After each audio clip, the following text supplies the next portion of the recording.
Bussy Anand சொல்கிறார், எங்கள் பொதுக்கூட்டம் எங்கெங்கே போகிறோமோ அங்கே போகிறாங்க, கரண்ட்டை கட் பண்ணுறாங்கன்னு. இந்த வேலையும் இன்றைக்கி என்ன தான் பண்ணுறான். 2வது பொதுக்கூட்டத்தில் போன உடனே நான் போய் அப்படி இறங்கின உடனே கரண்ட்டு கட்டு. என்ன அப்படின்னு கேட்டால், எப்போ வந்தனோ உடனே கரண்ட்டு ஃபீஸ் கேரியரை பிடிங்கன்னு சொல்லிட்டாங்க. ஃபீஸ் கேரியரை பிடிங்கிட்டாங்க. இந்த வேலையை ஜெயலலிதா மக்களுக்கு அப்போவே பண்ணிக்கிறானே. ஜெயலலிதா அவர்கள் 1996 தோற்ற உடனே வழக்க போட்டாங்க.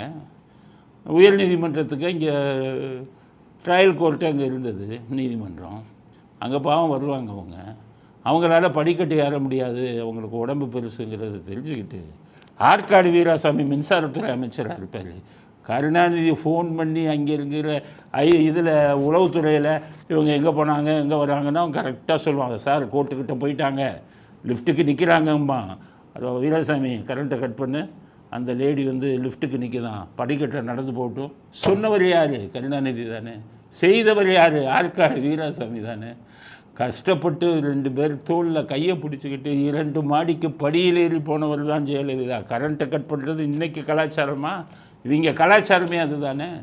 அமித்ஷா வரும்போது இது ஏர்போர்ட்டில் எப்படி கரண்ட்டு கட் ஆச்சு, விமான நிலையத்தில் செந்தில் பாலாஜி. ஸோ கரண்ட்டை கட் பண்ணுறது பூரா இவங்க தான்.